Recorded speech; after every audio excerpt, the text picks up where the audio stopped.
आज हम miss Marple के अंतिम मामले पढ़ने जा रहे हैं, जिन्हें प्रसिद्ध लेखिका अगाथा क्रिस्टी ने लिखा है और जिनका वाचन सियोना नोहा ने किया है। मिस पॉलिट ने कुंडी पकड़ी और शालीनता से कुटिया के दरवाजे पर दस्तक दी। कुछ देर इंतजार करने के बाद उन्होंने फिर से दस्तक दी। जैसे ही उन्होंने ऐसे किया, उनके बाएं हाथ के नीचे दबा हुआ पार्सल थोड़ा खिसक गया, जिसे उन्होंने ठीक कर लिया। उस पार्सल में मिसेस पेनलो की नई हरी सर्दियों की पोशाक थी, जिसे आज फिटिंग के लिए लाया गया था। मिस पॉलिट के हाथ से काले रेशम का थैला लटक रहा था, जिसमें एक फीता माप, एक सुई गद्दी और बड़ी उपयोगी कैंची रखी हुई थी। मिस पॉलिट लंबी और पतली थी, उनकी नाक तीखी थी, होठ सख्त थे और उनके बाल लोहे जैसे भूरे थे। उन्होंने तीसरी बार दस्तक देने से पहले कुछ देर के लिए रुका। गली की ओर देखते हुए उन्होंने किसी को तेजी से आते हुए देखा। मिस हार्टनेल, जो हमेशा हंसमुख और धूप में तपे हुए चेहरे वाली थी, 55 साल की उम्र में भी मजबूत दिखती थी, जोर से अपनी भारी आवाज में बोली, नमस्ते मिस पॉलिट। दर्जी पॉलिट ने जवाब दिया, नमस्ते मिस हार्टनेल। उनकी आवाज बहुत पतली और नाजुक थी। वह जीवन की शुरुआत एक महिला की सेविका के रूप में कर चुकी थी। क्षमा करें, उन्होंने आगे कहा, क्या आपको मालूम है कि कहीं मिसेस पेनलो घर पर नहीं है? मुझे तो बिल्कुल अंदाजा नहीं है, मिस हार्टनल ने कहा। ये थोड़ी असहज स्थिति है। देखिए, मुझे आज दोपहर मिसेस पेनलो की नई पोशाक की फिटिंग करनी थी। उन्होंने 3 बजे का समय दिया था। मिस हार्टनेल ने अपनी कलाई घड़ी देखी। अब तो 3 बजकर कुछ मिनट हो चुके हैं। हाँ, मैंने 3 बार दस्तक दी है, लेकिन कोई जवाब नहीं मिला। तो मुझे लगा शायद मिसेस पेनलो बाहर चली गई होंगी और भूल गई होंगी। आमतौर पर वह समय की पाबंद रहती है और परसों के लिए उन्हें ये पोशाक चाहिए। मिस हार्टनेल ने गेट खोला और मिस पॉलिट के साथ चलकर लेबनम कुटिया के दरवाजे के पास पहुंची। ग्लैडिस दरवाजा क्यों नहीं खोल रही? उन्होंने पूछा। ओह हाँ, आज गुरुवार है, ग्लैडिस की छुट्टी का दिन। शायद मिसेस पेनलो सो गई होंगी। लगता है तुमने दरवाजे पर ठीक से दस्तक नहीं दी है। कुंडी पकड़कर उन्होंने जोरदार आवाज में दरवाजे पर ठक ठक किया और साथ ही दरवाजे के पैनलों पर भी जोर से थपथपाया। फिर अपनी भारी आवाज में चिल्लाए, अरे है क्या कोई अंदर? कोई जवाब नहीं आया। मिस पॉलिट धीरे से बोली, मुझे लगता है मिस पेनलो भूल गई होंगी और बाहर चली गई होगी। मैं किसी और समय आ जाऊंगी। और वह धीरे धीरे रास्ते पर वापस जाने लगी। बेवकूफी मत करो, मिस हार्टनर ने सख्ती से कहा। वह बाहर नहीं गई होगी। अगर जाती तो मुझे दिखती। मैं खिड़कियों से देखती हूँ कि अंदर कोई हलचल है या नहीं। वह हंसते हुए खिड़की की ओर बढ़ी, ये जानते हुए कि सामने वाला कमरा शायद ही कभी इस्तेमाल होता है, क्योंकि मिस्टर और मिसेस पेनलो आमतौर पर पीछे के छोटे बैठक कक्ष में समय बिताते थे। हालांकि ये एक सतही नजर थी, लेकिन उसने काम कर दिया। मिस हार्टनल ने अंदर कोई हलचल नहीं देखी, बल्कि उन्होंने खिड़की से देखा कि मिसेस पेनलो फर्श पर पड़ी हुई थी, मृत। बाद में कहानी सुनाते हुए मिस हार्टनल ने कहा, मैंने पूरी तरह से अपने आप को संभाला। वह पॉलिट नाम की औरत तो बिल्कुल नहीं जानती थी कि क्या करना है। मैंने उसे कहा, हमें शांत रहना होगा। तुम यही रुको, मैं कांस्टेबल पार्क को बुलाने जा रही हूँ। उसने कुछ कहा कि वह अकेले नहीं रहना चाहती, लेकिन मैंने उसकी बातों पर ध्यान नहीं दिया। ऐसे लोगों के साथ सख्त होना पड़ता है। मैंने हमेशा देखा है कि उन्हें हंगामा मचाना पसंद है। जैसे ही मैं जाने लगी, उसी वक्त मिस्टर स्पेनलो घर के कोने से आए, उन्होंने ठहराव लेते हुए कहा। ये सुनते ही श्रोता पूछते, बताओ वह कैसे दिख रहे थे? मिस हार्टनेल आगे कहती, सच कहूँ तो मुझे तुरंत शक हुआ। वह बहुत ही शांत है, जरा भी आश्चर्य नहीं हुआ। और आप चाहे जो भी कहे, ये सामान्य नहीं है कि एक आदमी अपनी पत्नी की मौत की खबर सुनकर कोई प्रतिक्रिया न दे। सभी इस बात से सहमत होते। पुलिस ने भी इस बात पर सहमति जताई।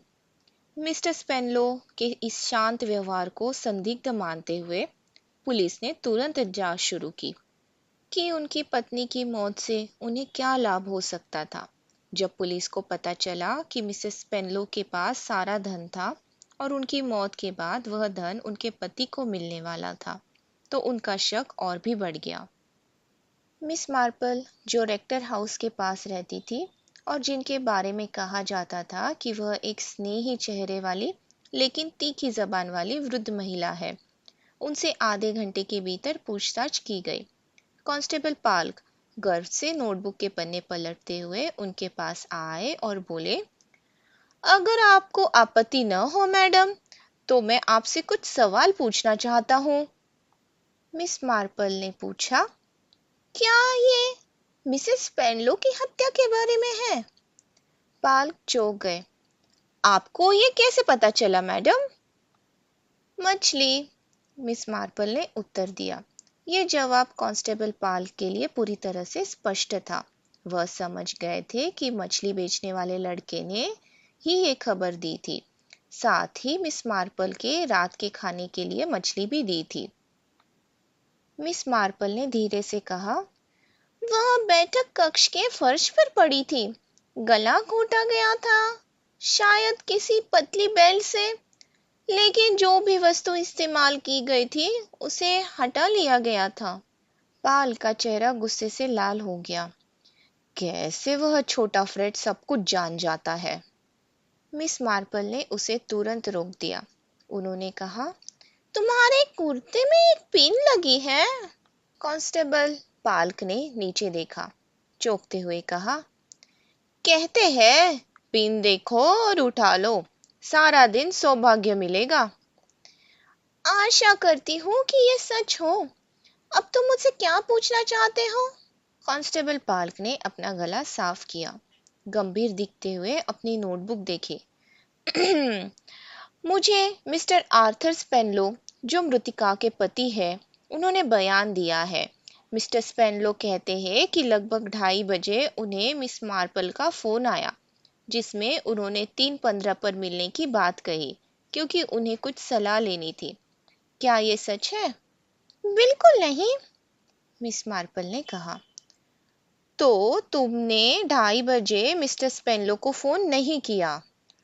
ना तो 2:30 बजे और ना ही किसी और समय। अच्छा, कांस्टेबल पाल्क ने कहा और अपनी मूंछ को संतोषपूर्वक सहलाया। मिस्टर स्पेनलो ने और क्या कहा? मिस्टर स्पेनलो का बयान था कि वे 3:10 पर अपने घर से चले और यहाँ पहुंचने पर नौकरानी ने उन्हें बताया कि मिस मार्पल घर पर नहीं है। ये हिस्सा सच है, मिस मार्पल ने कहा। वह यहाँ आए थे, पर मैं महिला संस्थान की बैठक में थी। अच्छा, कांस्टेबल पाल्क ने फिर से कहा।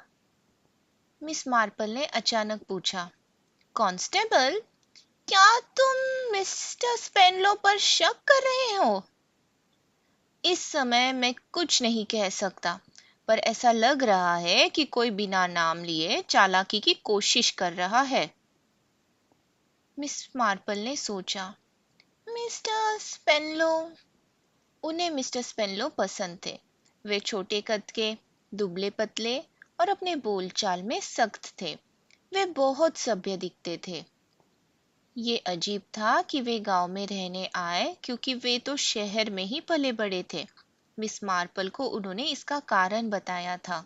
उन्होंने कहा था, मैंने हमेशा से सोचा था कि एक दिन मैं गांव में रहूंगा और मेरा खुद का बगीचा होगा।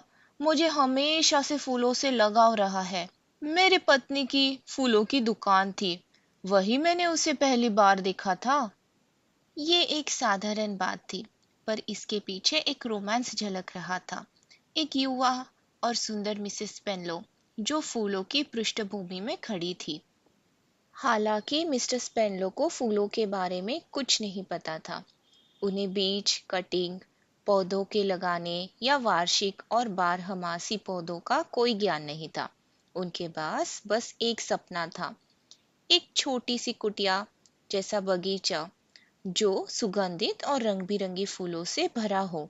उन्होंने मिस मार्पल से मार्गदर्शन मांगा, उनके उत्तरों को एक छोटी सी किताब में लिखा। वे बहुत व्यवस्थित व्यक्ति थे। शायद यही वजह थी कि पुलिस को उनकी पत्नी की हत्या के बाद उन पर शक हुआ। धैर्य और दृढ़ता के साथ पुलिस ने स्वर्गीय मिसेस पेनलो के बारे में बहुत कुछ पता किया और जल्द ही पूरे सेंट मेरी मीड को भी ये जानकारी मिल गई। स्वर्गीय मिसेस पेनलो ने जीवन की शुरुआत एक बड़े घर में एक नौकरानी के रूप में की थी। उन्होंने उस नौकरी को छोड़कर दूसरी माली से शादी की और उनके साथ लंदन में एक फूलों की दुकान शुरू की। दुकान तो चली, पर माली बीमार हो गया और कुछ ही समय बाद चल बसा। उनकी विधवा ने दुकान को चलाया और उसे बड़े स्तर पर बढ़ाया। उनका व्यापार खूब चला। फिर उन्होंने इसे अच्छे दामों पर बेच दिया और दूसरी शादी कर ली। इस बार मिस्टर स्पेनलो से, जो एक मध्य वय के सुनार थे और जिन्होंने एक छोटा और संघर्षशील व्यापार विरासत में पाया था। इसके बाद उन्होंने ये व्यापार भी बेच दिया और सेंट मेरी मीड में आ बसे। मिसेस पेनलो एक धनी महिला थी। उन्होंने अपनी दुकान के मुनाफे को आध्यात्मिक मार्गदर्शन के अनुसार निवेश किया था, जैसा कि वे सबको बताती थी। उन आत्माओं ने उन्हें बहुत ही सूझबूझ से सलाह दी थी। उनके सभी निवेश बहुत सफल रहे, कुछ तो आश्चर्यजनक रूप से। हालांकि इससे उनके आध्यात्मिक विश्वास में कोई बढ़ोतरी नहीं हुई। मिसेस पेनलो ने धोखेबाजी करते हुए मध्यस्थों और सत्रों को छोड़ दिया और थोड़े समय के लिए एक भारतीय योग आधारित धर्म में शामिल हो गई, जो विभिन्न गहरी सांसों के तरीकों पर आधारित था। पर जब वे सेंट मेरी मीड पहुंची तो फिर से चर्च ऑफ इंग्लैंड के पारंपरिक विश्वासों में लौट गई। वे पादरी के घर में अक्सर जाती थी और चर्च की सेवाओं में नियमित रूप से हिस्सा लेती थी।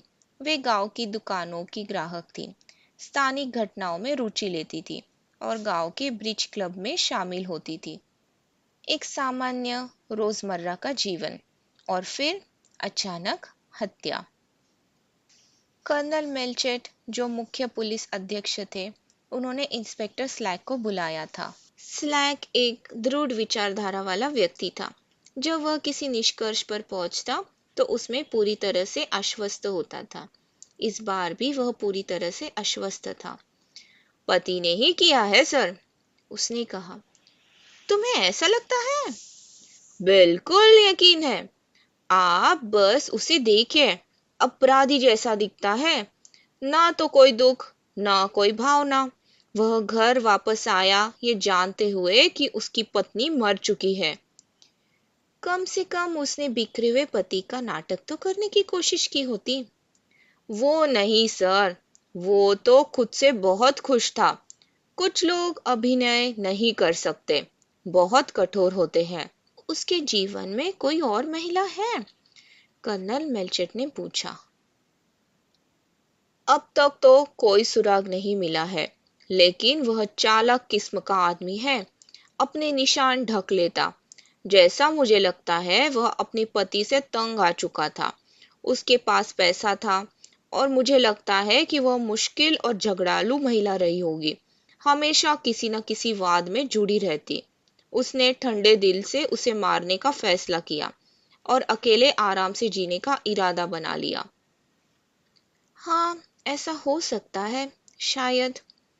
मुझे पूरा भरोसा है यही मामला है। उसने बहुत सावधानी से अपनी योजना बनाई, फोन कॉल का नाटक किया। मेलचेट ने उसे बीच में टोकते हुए कहा। कोई कॉल ट्रेस हुई? नहीं सर, इसका मतलब या तो उसने झूठ कहा या कॉल किसी सार्वजनिक फोन बूथ से की गई थी। गांव में केवल 2 सार्वजनिक फोन हैं, एक स्टेशन पर और दूसरा डाकघर में। डाकघर से तो नहीं था, वहां हर कोई देखा जाता है। स्टेशन से हो सकती है। ट्रेन 2:27 पर आती है और तब थोड़ा हंगामा होता है।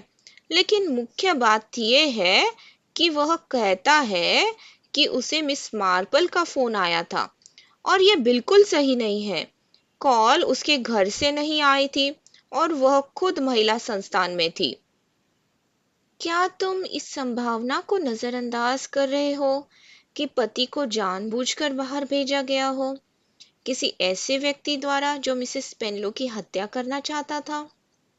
आप टेड जेरार्ड के बारे में सोच रहे हैं, है ना सर? मैंने उस पर भी काम किया है। हमें वहां किसी मकसद की कमी है। उसे कुछ भी हासिल नहीं होना था। लेकिन वह एक संदिग्ध चरित्र है। उसके नाम पर एक छोटा सा गबन भी है। मैं ये नहीं कह रहा कि वह सीधा साधा आदमी है, लेकिन उसने अपने बॉस के पास जाकर गबन की बात मानी थी और उसके नियोक्ता को इस बारे में जानकारी नहीं थी। एक ऑक्सफोर्ड ग्रुप का सदस्य, मेलचेट ने कहा। हाँ सर, उसने एक नए सिरे से जीवन जीने का फैसला किया और जाकर पैसे चुराने की बात कबूल कर ली। मैं ये नहीं कह रहा कि इसमें उसकी चालाकी नहीं हो सकती।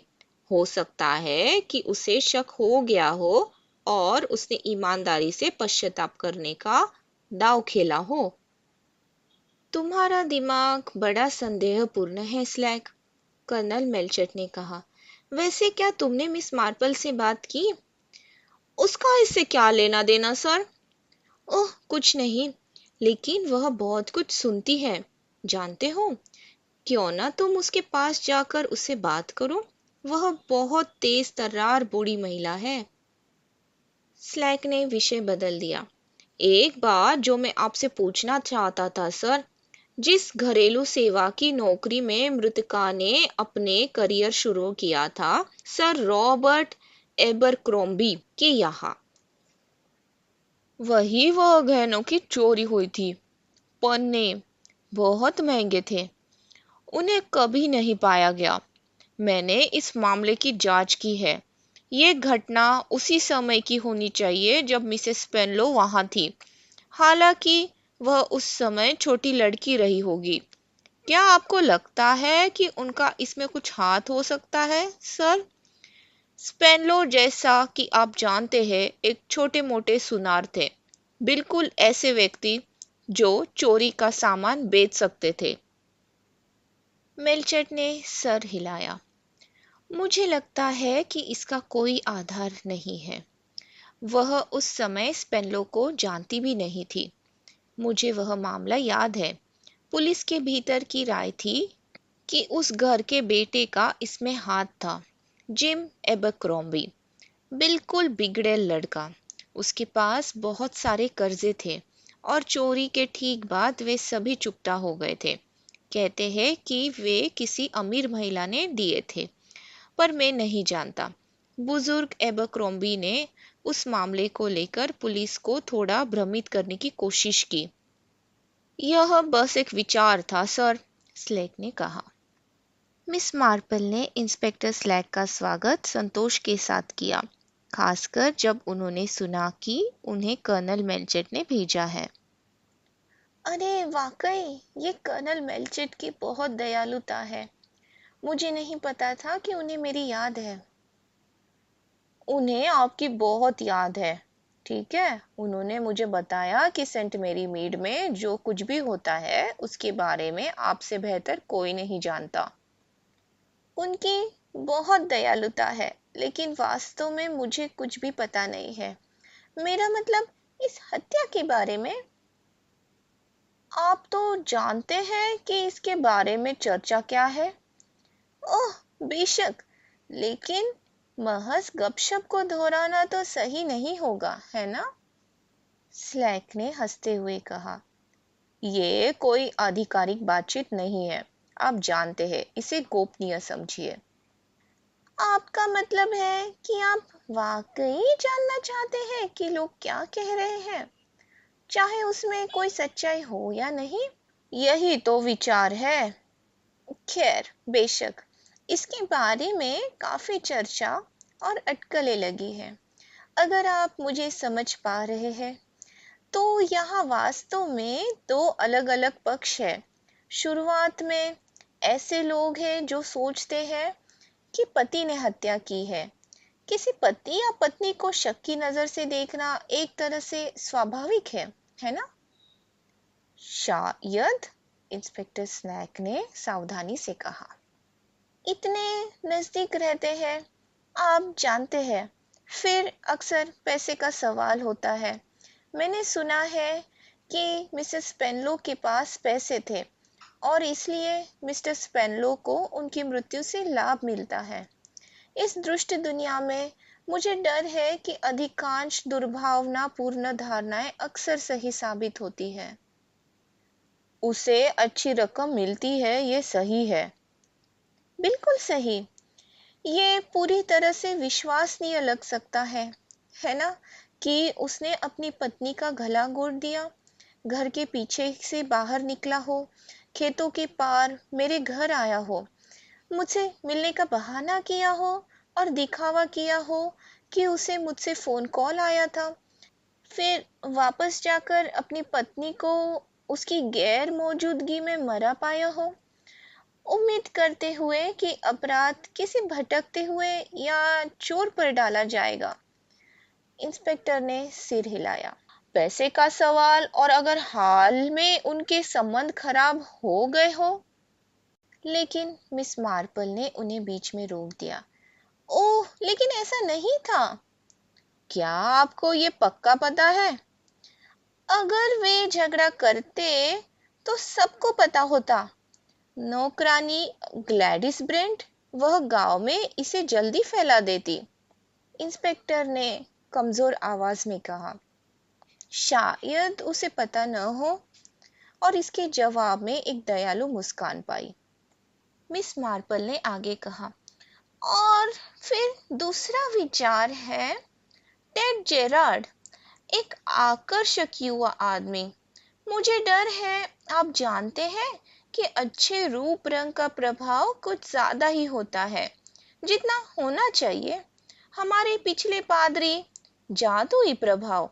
सभी लड़कियां चर्च आने लगी, शाम की प्रार्थना के साथ साथ सुबह की भी, और कई वृद्ध महिलाएं असामान्य रूप से सक्रिय हो गई। उनके लिए बनाई गई चप्पलों और स्कार्फ बेचारे युवा आदमी के लिए काफी शर्मनाक। लेकिन मुझे देखना चाहिए। हाँ, मैं कहाँ थी? ओ हाँ, ये युवा आदमी टेड जेरार्ड। बेशक, उसके बारे में काफी बातें हो रही है। वह अक्सर उससे मिलने आता था। हालांकि मिसेस पेनलो ने मुझसे खुद कहा था कि वह ऑक्सफोर्ड ग्रुप का सदस्य था, एक धार्मिक आंदोलन। वे काफी ईमानदार और बहुत गंभीर होते हैं, और मिसेस पेनलो इससे प्रभावित थी। मिस मार्पल ने एक गहरी सांस ली और आगे कहा, और मुझे यकीन है कि इसके अलावा और कोई कारण नहीं था। लेकिन आप जानते हैं कि लोग कैसे होते हैं। काफी लोग इस बात पर यकीन कर रहे हैं कि मिसेस पेनलो उस युवा आदमी पर मोहित थी और उन्होंने उसे काफी पैसे उधार दिए थे। और ये सच है कि उसे उस दिन स्टेशन पर देखा गया था, ट्रेन में, 2:27 वाली डाउन ट्रेन में। लेकिन बेशक ये काफी आसान होता है ना, ट्रेन के दूसरी तरफ से बाहर निकलना और कटिंग से होकर निकल जाना और बाड़ के चारों ओर से घूम कर जाना, और स्टेशन के प्रवेश द्वार से बाहर निकलने की जरूरत ही न होती ताकि उसे कॉटेज जाते हुए देखा न जा सके। और बेशक लोग ये भी सोचते हैं कि जो मिसेस पेनलो पहन रही थी वह कुछ अजीब था। अजीब? एक किमोनो, कोई पोशाक नहीं। मिस मार्पल शर्म से लाल हो गई। आप जानते हैं, इस तरह की चीज कुछ लोगों के लिए शायद काफी संकेतात्मक हो सकती है। आपको लगता है ये संकेतात्मक था? ओह नहीं, मुझे ऐसा नहीं लगता। मुझे ये पूरी तरह से स्वाभाविक लगता है। आपको लगता है ये स्वाभाविक था? उस समय के हालात में, हाँ। इंस्पेक्टर स्लैक ने कहा, ये हमें पति के लिए एक और मकसद दे सकता है। ईर्ष्या? ओ नहीं, मिस्टर स्पेनलो कभी ईर्ष्यालु नहीं होते। वह उन लोगों में से नहीं है जो चीजों पर ध्यान देते हैं। अगर उनकी पत्नी चली गई होती और पिन कुशन पर एक नोट छोड़ गई होती, तो यही पहली बात होती जिससे उन्हें पता चलता कि कुछ हुआ है। इंस्पेक्टर स्लैक मिस मार्पल की तीव्र निगाहों में उलझे हुए थे, चुपचाप देखते रहे। उसे महसूस हुआ कि उनकी बातचीत किसी ऐसे संकेत की ओर इशारा कर रही थी जिसे वह नहीं समझ पा रहे थे। मिस मार्पल ने थोड़ा जोर देकर कहा, क्या आपने मौके पर कोई सुराग नहीं पाया, इंस्पेक्टर? आजकल लोग फिंगरप्रिंट और सिगरेट की राख नहीं छोड़ते, मिस मार्पल। लेकिन मुझे लगता है, उन्होंने सुझाव दिया, कि यह एक पुरानी शैली का अपराध था। स्लैक ने तीखे स्वर में कहा, अब इसका क्या मतलब है? मिस मार्पल ने धीरे धीरे कहा, मुझे लगता है कि आपको कांस्टेबल पॉल्क से मदद लेनी चाहिए। वह अपराध स्थल पर सबसे पहले पहुंचा था। मिस्टर स्पेनलो एक डेक चेयर में बैठे हुए थे। वह भ्रमित लग रहे थे। उन्होंने अपनी पतली सटीक आवाज में कहा, हो सकता है मैं जो हुआ उसे कल्पना कर रहा हूँ। मेरी सुनने की शक्ति अब पहले जैसी नहीं रही है, लेकिन मुझे साफ साफ लगता है कि मैंने एक छोटे लड़के को पीछे से ये कहते हुए सुना, या कौन है कृपन। इससे मुझे ये आभास हुआ कि उसका मानना था कि मैंने अपनी प्रिय पत्नी की हत्या की है। मिस मार्पल ने एक मुरझाए गुलाब की कली को धीरे से काटते हुए बोली, ये वही आभास है जो वह देना चाहते हैं, निसंदेह। लेकिन एक बच्चे के दिमाग में ऐसा विचार कैसे आ सकता है? मिस मार्पल ने खासा निसंदेह वह अपने बड़ों की बातें तो सुनता ही होगा। क्या आपको सचमुच लग रहा है कि और लोग भी ऐसा सोचते हैं? लेकिन ऐसा क्या हो सकता है जिससे ये विचार उपजा हो? मैं अपने पत्नी के प्रति सच्चे दिल से जुड़ा हुआ था। वह दुर्भाग्यवश गांव में रहने में उतनी रुचि नहीं रखती थी जितनी मुझे उम्मीद थी। लेकिन हर विषय पर पूर्ण सहमति एक असंभव विचार है। मैं आपको आश्वस्त करता हूँ कि मैं उनकी कमी को बहुत महसूस करता हूँ। मिस्टर स्पेनलो ने अपना दुबला शरीर पूरी ऊंचाई तक खींच लिया। कई साल पहले मैंने एक चीनी दार्शनिक के बारे में पढ़ा था, जिसने जब अपनी प्रिय पत्नी को खो दिया तो वह वैसे ही सड़क पर ड्रम बजाते रहे, जो कि शायद एक पारंपरिक चीनी प्रथा है, जैसे वह सामान्यतः करते थे। उस शहर के लोग उनकी दृढ़ता से बहुत प्रभावित हुए थे। लेकिन मिस मार्पल ने कहा, सेंट मेरी मीड के लोग इससे थोड़े अलग तरीके से प्रतिक्रिया करते हैं। चीनी दर्शन उन्हें आकर्षित नहीं करता। लेकिन आप समझती हैं? मिस मार्पल ने सिर हिलाया। मेरे अंकल हेनरी, उन्होंने समझाया, असाधारण आत्म संयम के व्यक्ति थे। उनका आदर्श वाक्य था, कभी भी भावना व्यक्त मत करो। उन्हें भी फूल बहुत पसंद थे। मैं सोच रहा था, मिस्टर स्पेनलो ने कुछ उत्साह से कहा, कि मैं शायद पश्चिमी तरफ एक पेगरोला बना लूं। गुलाबी गुलाब और शायद विस्टेरिया और एक सफेद सितारे जैसा फूल, जिसका नाम फिलहाल मुझे याद नहीं आ रहा है। 3 साल के अपने भतीजे से बात करने वाले स्वर में मिस मार्पल ने कहा, मेरे पास एक बहुत अच्छा कैटलॉग है जिसमें चित्र भी है। शायद आप इसे देखना चाहोगे। मुझे गांव जाना है। मिस्टर स्पेनलो को बगीचे में कैटलॉग के साथ प्रसन्न चित छोड़ते हुए मिस मार्पल अपने कमरे में गई। एक पुरानी ड्रेस को भूरे कागज में लपेटा और घर से निकलकर डाकघर की ओर तेजी से चल पड़ी। मिस पॉलिट दर्जी डाकघर के ऊपर के कमरों में रहती थी, लेकिन मिस मार्पल तुरंत ऊपर नहीं गई। ठीक 2:30 पर मच बेनहम की बस डाकघर के सामने रुकी। ये सेंट मेरी मीट के दिन के महत्वपूर्ण क्षणों में से एक था। डाकपाल बाहर आई, अपनी दुकान से संबंधित कुछ पार्सल लेकर, क्योंकि डाकघर मिठाइयाँ, सस्ती किताबें और बच्चों के खिलौने भी बेचता था। कुछ 4 मिनट तक मिस मार्पल डाकघर में अकेली थी। जब तक डाकपाल अपनी जगह पर वापस नहीं आई, तब तक मिस मार्पल ऊपर नहीं गई और मिस पॉलिट को ये समझाने लगी कि वह अपनी पुरानी ग्रे क्रेप ड्रेस को थोड़ा फैशनेबल बनवाना चाहती है। मिस पॉलिट ने वादा किया कि वह देखेगी कि वह क्या कर सकती है। मुख्य कांस्टेबल तब थोड़ा हैरान हुए जब मिस मार्पल का नाम उनके सामने लाया गया। वह कई माफियों के साथ आई। बहुत अफसोस है आपको परेशान करने के लिए, बहुत खेद है। मुझे पता है कि आप बहुत व्यस्त हैं, लेकिन आपने हमेशा बहुत दयालुता दिखाई। कर्नल मेल्चेट और मैंने सोचा कि मैं इंस्पेक्टर स्लैक के बजाय आपके पास आऊं। एक बात तो ये है कि आप जानते हैं, मुझे बहुत बुरा लगेगा अगर कांस्टेबल पाल किसी मुसीबत में पड़ जाए। सख्ती से कहे तो मुझे लगता है उसे किसी चीज को छूना नहीं चाहिए था। कांस्टेबल मेल्चेट थोड़ा भ्रमित थे। उन्होंने कहा, पॉल्क, वो सेंट मेरी मीट का कांस्टेबल है ना? उसने क्या किया है? उसने एक पिन उठाई थी।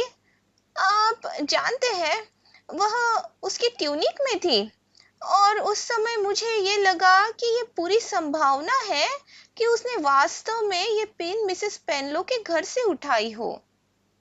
बिल्कुल बिल्कुल, लेकिन आखिर आप जानते हैं एक पिन ही तो है। सच कहूं तो उसने मिसेस पेनलो के शरीर के पास से पिन उठाई थी।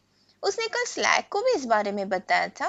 मुझे लगता है कि आपने उसे ये करने के लिए कहा था, लेकिन निश्चित रूप से कुछ नहीं छूना चाहिए था उसे। लेकिन जैसे मैंने कहा, एक पिन ही तो है। वह सिर्फ एक आम पिन थी, ऐसी चीज जो कोई भी महिला इस्तेमाल कर सकती है। ओह नहीं कर्नल मेल्चेट, आप यहाँ गलत हैं। एक पुरुष की नजर से शायद ये एक साधारण पिन दिखी हो, लेकिन ये एक साधारण पिन नहीं थी। वह एक खास पिन थी, एक बहुत पतली पिन जो आप बॉक्स में खरीदते हैं, जैसी ज्यादातर दर्जी इस्तेमाल करते हैं। मेल्चेट ने उसे घूरा। धीरे धीरे समझ का एक हल्का सा संकेत उसके चेहरे पर दिखा। मिस मार्पल ने उत्साहपूर्वक कई बार सिर हिलाया। हाँ बिल्कुल, ये मुझे तो बहुत स्पष्ट लग रहा है। वह अपने किमोनो में थी क्योंकि वह अपनी नई ड्रेस ट्राई करने जा रही थी, और वह सामने वाले कमरे में गई और मिस पॉलिट ने माप लेने के बारे में कुछ कहा और उसके गले में टेप माप लपेट दी, और फिर उसे पार करना और खींचना था। बहुत आसान है, जैसा मैंने सुना है। और फिर निश्चित रूप से वह बाहर जाती और दरवाजा खींचकर बंद कर देती और ऐसे खड़ी रहती जैसे वह अभी अभी आई हो, लेकिन पिन दिखाती है कि वह पहले से ही घर में थी। और ये मिस पॉलिट थी जिसने स्पेनलो को फोन किया था। हाँ, 2:30 पर पोस्ट ऑफिस से, जब बस आती है और पोस्ट ऑफिस खाली होता है। कर्नल मेल्चेट ने कहा, लेकिन मेरी प्यारी मिस मार्पल, क्यों? आखिर क्यों? आप बिना किसी कारण के हत्या नहीं कर सकते। खैर, मुझे लगता है आप जानते हैं कर्नल मेल्चेट, जो मैंने सुना है उसके अनुसार ये अपराध काफी समय पहले का है। ये मुझे मेरे दो चचेरे भाइयों एंटनी और गॉर्डन की याद दिलाता है। एंटनी जो भी करता था उसके लिए सब सही हो जाता, और गरीब गॉर्डन के लिए सब कुछ उल्टा। रेस के घोड़े लंगड़े हो जाते, स्टॉक्स गिर जाते और संपत्ति की कीमतें घट जाती। जैसा मैं दिखाती हूँ, इन दोनों महिलाओं ने इसे साथ में अंजाम दिया था। किस चीज में? चोरी में, बहुत पहले। मैंने सुना है कि वो बहुत कीमती पन्ने थे, एक लेडीज मेड और दूसरी ट्विनी, क्योंकि एक बात जो कभी समझाई नहीं गई, जब ट्विनी ने माली से शादी की तो उनके पास फूलों की दुकान खोलने के लिए इतना पैसा कहाँ से आया? जवाब ये है कि वह उसके हिस्से के लूट थी। मुझे लगता है कि यही सही शब्द है। जो कुछ उसने किया वो सफल हुआ। पैसा और पैसा बनाता गया, लेकिन दूसरी लेडीज मेड बदकिस्मत रही। वह सिर्फ एक गांव की दर्जी बनकर रह गई। फिर वे दोबारा मिली। शुरू में सब ठीक ही रहा होगा, जब तक कि मिस्टर टेड जेरट आ गए। मिसेस पेनलो, आप देखिए, पहले से ही अपराध बोध से पीड़ित थी और भावनात्मक रूप से धार्मिक होने की प्रवृत्ति रखती थी।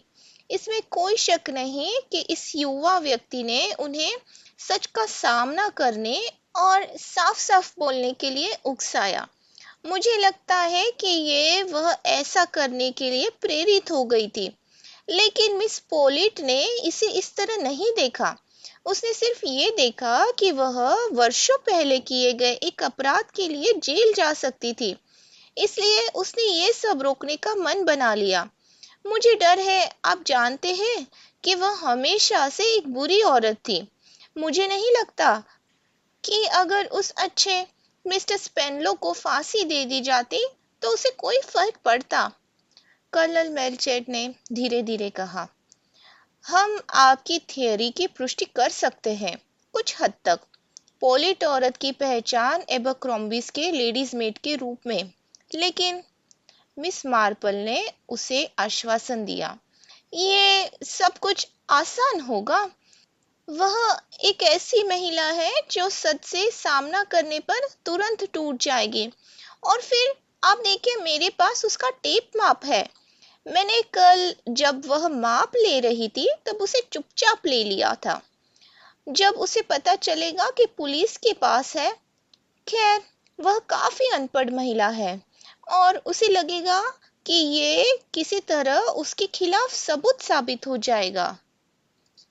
उसने उसे उत्साहपूर्वक मुस्कुराकर देखा। आपको कोई परेशानी नहीं होगी, मैं आपको आश्वस्त करती हूँ।